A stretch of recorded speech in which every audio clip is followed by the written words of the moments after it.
सलक्यारा tunnel में फंसे 17 मजदूरों को सुरक्षित बाहर निकाल जाने की घटना को आज 1 साल पूरा हो गया है। इस मौके पर मुख्यमंत्री पुष्कर सिंह धामी ने इस अभियान में योगदान देने वाले सभी बचाव दलों, विशेषज्ञों और संस्थानों का आभार प्रकट किया है। उन्होंने प्रधानमंत्री नरेंद्र मोदी का विशेष धन्यवाद दिया, जिनके नेतृत्व में सभी जरूरी तकनीकें, उपकरण और विशेषज्ञता उपलब्ध कराई गई है। मुख्यमंत्री ने इसे भविष्य के लिए एक बड़ा पाठ बताते हुए कहा कि इस प्रकार की घटनाओं से निपटने के लिए हमारी तैयारियों को और मजबूत किया जाएगा। इस मौके पर गब्बर सिंह नेगी को विशेष रूप से सम्मानित किया गया, जिन्होंने सुरंग के अंदर अपने साथियों का हौसला बनाए रखा और बचाव दल का भरोसा मजबूत किया। सलक्यारा टनल से सकुशल बाहर निकले थे। मैं इस दिन के लिए अभी आदरणीय प्रधानमंत्री जी का धन्यवाद करता हूं कि उन्होंने वो सारी तकनीकी, सारी विशेषज्ञ, सारा वो सामान हमको उपलब्ध कराया जिसकी हमको वहां आवश्यकता थी। और इस अभियान में लगे हुए सभी इंजीनियरों का, सभी बचाव दल का, हमारे आए हुए सभी प्रकार के जिन लोगों ने इसमें।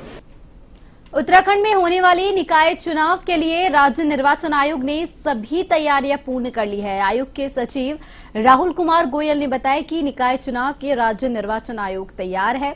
आयोग ने सभी तैयारियां पूरी कर ली है। उन्होंने बताया कि 102 नगर निकायों में मतदान की प्रक्रिया होनी है, इसके लिए मतदान सूची तैयार है। उन्होंने बताया कि शासन से जैसे ही आरक्षण की प्रक्रिया पूरी होगी, राज्य निर्वाचन आयोग आगे की कार्यवाही शुरू करेगा।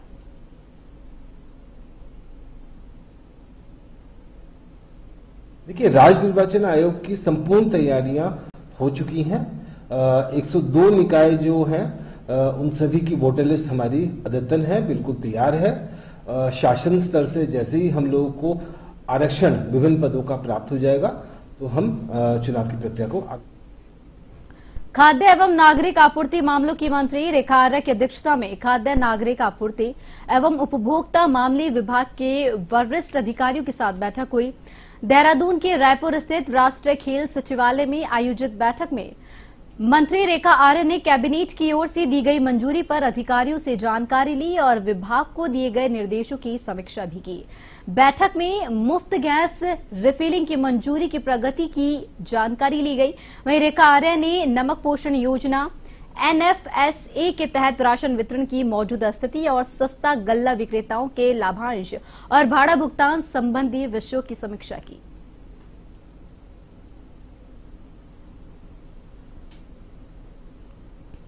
इसके साथ साथ में हमारा NFSA के तहत में हमारे जो राशन, धान अथवा गेहूं है उसका क्या स्थिति चल रही है, इसकी जानकारी इत्यादि, प्लस हमारे जो सस्ता गल्ला विक्रेता है उनके भाड़ा से लेकर उनके भुगतान के संदर्भ में भी उसकी भी समीक्षा की गई है। तो इन सभी समीक्षाओं में निश्चित रूप से विभाग ने अभी तक में जो हमारे मुफ्त गैस रिफिल योजना है उसका शासनादेश निर्गत होने के साथ ही दून अस्पताल में आयुष्मान योजना में आ रही अड़चनें जल्द ही दूर होंगी। जी हां, राज्य स्वास्थ्य एजेंसी के सदस्यों ने अस्पताल प्रबंधन के साथ बैठक कर आयुष्मान को लेकर उत्पन्न हो रही समस्याओं के निस्तारण के लिए वार्ता की। SHA ने आयुष्मान योजना के तहत उपचार लेने वाले मरीजों के लिए तय की गई नई गाइडलाइन के बारे में भी बताया। दून मेडिकल कॉलेज की प्राचार्य डॉक्टर गीता जैन ने बताया कि टीम के साथ हुई बैठक में कमियों को दूर करने पर चर्चा की गई है। इसी के तहत अब अस्पताल में भर्ती होने वाले मरीजों की जांच रिपोर्ट भी लगाई जाएगी। इसके अलावा अन्य कमियों को भी दूर करने का प्रयास किया जा रहा है।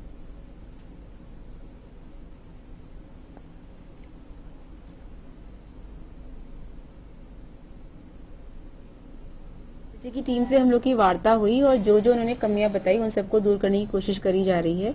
तो अब इसके लिए हम लोगों ने ये कर दिया है कि जो पेशेंट जैसे आएगा तो उसकी जो हम एडमिट उसे करेंगे, उसके बाद उसकी जो जांच होगी उसकी रिपोर्ट भी पेशेंट की लगेगी और फिर हम उसे जो ट्रीटमेंट प्लान है वो सब लिखा जाएगा। जिसे एक जो प्रॉब्लम हम लोग के साथ ये आ रही थी कि पेशेंट जो है CT MRI हमारे यहाँ करा लेता है, उसके बाद फिर वापस नहीं आता हमें रिपोर्ट दिखाने के लिए, और ऑपरेशन भी कई बार वो कहीं और जाके या इलाज किसी और अस्पताल में करा लेता है। और उत्तराखंड में मुख्यमंत्री पुष्कर सिंह धामी का बुलडोजर लगातार अवैध मजारों पर चलता हुआ नजर आ रहा है। पिछले कुछ दिनों में कई अवैध मजारों पर मुख्यमंत्री धामी का बुलडोजर चला था, लेकिन सवाल राजधानी देहरादून से उठने शुरू हो चुके हैं, क्योंकि आपको बता दें कि राजधानी देहरादून का जाना माना हॉस्पिटल दून हॉस्पिटल में वर्षों पुरानी एक मजार बनी हुई है, जिस पर अब हिंदू संगठनों ने विरोध जताना शुरू कर दिया है। मुख्यमंत्री पोर्टल पर एक शिकायत दर्ज की गई है, जिसमें इस मजार को अवैध करार दिया गया है और इसकी जांच की मांग की गई है। बजरंग दल के अध्यक्ष विकास वर्मा ने भी इस मजार की जांच की मांग की है।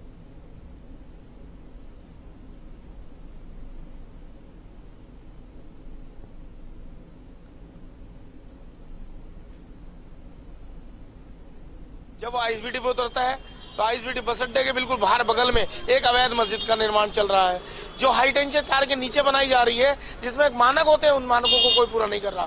उसके बाद आप देखिए, इलाज कराने के लिए दून हॉस्पिटल एक सबसे बड़ा चिकित्सालय, सरकारी चिकित्सालय, सरकारी भूमि पर अवैध रूप से एक मजार स्थापित कर दी गई। अंधविश्वास टोने टोट के, यहाँ तक कि वहाँ बैठने वाले खादिम को ऊपर भी कई बार चर्चा हुई है। एक बिटिया के कहने पर हम लोग वहां जा रहे थे, उसने हमें बताया कि मेरे साथ उन्होंने आपत्तिजनक व्यवहार किया। ऐसे कई मामले उस मजार के आए हैं, लेकिन पुलिस प्रशासन राजधानी देहरादून को डस्टबिन फ्री बनाए रखने के लिए नगर निगम की ओर से रोजाना घरों से कूड़ा उठाया जा रहा है, लेकिन दूसरी तरफ कूड़ा उठाने का शुल्क नहीं देने वालों पर भी कार्रवाई की जा रही है, जिसे लेकर नगर निगम ने महिला समूह से शुल्क नहीं देने वाले भवन स्वामियों की सूची मांगी है।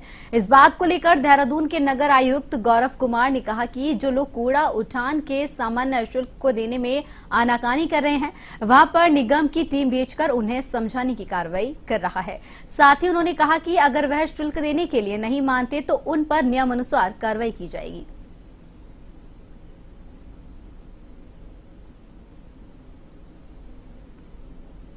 हमारे 47 वार्ड्स में वाटर ग्रेस कंपनी के द्वारा डोर टू डोर कलेक्शन किया जा रहा था। इसमें यूजर चार्ज के लिए कोई व्यवस्था नहीं थी, जिसमें तत्कालीन प्रशासक महोदया के निर्देशों के क्रम में महिला समूहों को वार्ड आवंटित किए गए थे। अभी तक 38 वार्ड आवंटित किए जा चुके हैं। महिलाओं के द्वारा उसमें घर घर जाकर यूजर चार्ज कलेक्शन किया जा रहा है। कुछ वार्ड्स में ऐसा इश्यू आ रहा है कि लोग यूजर चार्ज देने में आनाकानी कर रहे हैं अथवा अभद्रता की जा रही है। ऐसी कई जगह से शिकायतें प्राप्त हुई हैं। अभी हमारे द्वारा उसमें अपनी टीम्स को भेजकर समझाने की कार्रवाई की जा रही है। यदि केदारनाथ विधानसभा उपचुनाव जीतने के बाद नवनिर्वाचित विधायक आशा नोटलियाल जन जन तक सरकार की योजनाओं को पहुंचाने के प्रयास में जुट गई है। आशा नोटलियाल ने कहा कि वह जनता का आभार व्यक्त करती है। इसी के साथ ही वह अब जन जन तक सड़क, बिजली, पानी और शिक्षा की सुविधा को पहुंचाने की कवायद में जुट गई है। इसके अलावा सरकार की योजनाओं से क्षेत्र की जनता को लाभान्वित करना है।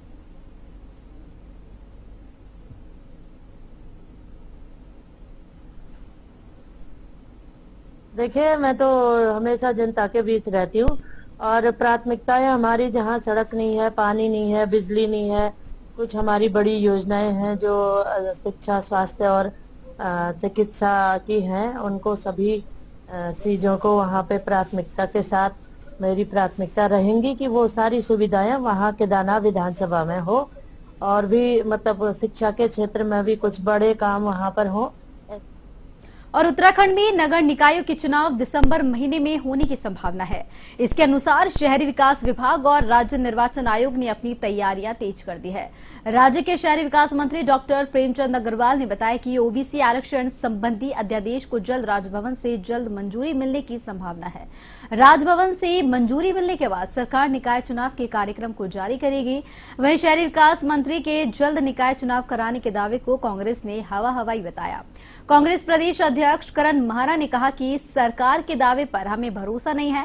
साथ ही आपको बता दें कि प्रदेश के 100 नगर निकायों का 5 वर्ष का कार्यकाल पिछले साल 2 दिसंबर 2023 को खत्म होने के बाद इन्हें प्रशासकों के हवाले कर दिया था।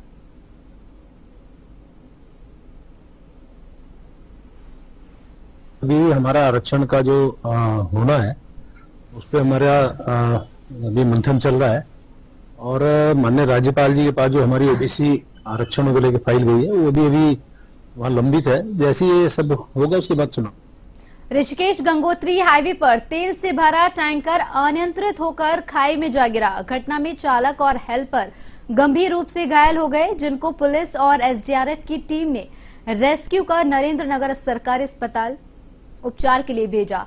एसडीआरएफ के इंस्पेक्टर कविंद्र सजवान ने बताया कि ऋषिकेश गंगोत्री हाईवे पर बेमुंड के पास तेल का टैंकर करीब 150 मीटर नीचे खाई में गिरने की सूचना मिली।